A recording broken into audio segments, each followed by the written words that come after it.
Doctor Saleem Ali. ജനനം 1896 November 12.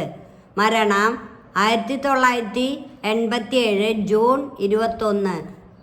ആഗോള പക്ഷി സംരക്ഷണ സമിതിയുടെ ഏഷ്യ വിഭാഗം ഉപാധ്യക്ഷനായ ഡോക്ടർ സലീം അലി മുംബൈയിലെ നാച്ചുറൽ ഹിസ്റ്ററി സൊസൈറ്റിയുടെ പക്ഷി വിജ്ഞാന ഗവേഷണ വിഭാഗത്തിൻ്റെ അധ്യക്ഷനായിരുന്നു.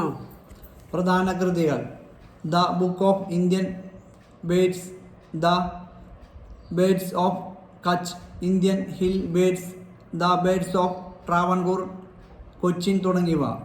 പ്രധാനപ്പെട്ട ബഹുമതികൾ: Padma Bhushan, Sundarlal Hora gold medal, Indian National Science Academy, Joy Gobind Law gold medal, Asiatic society.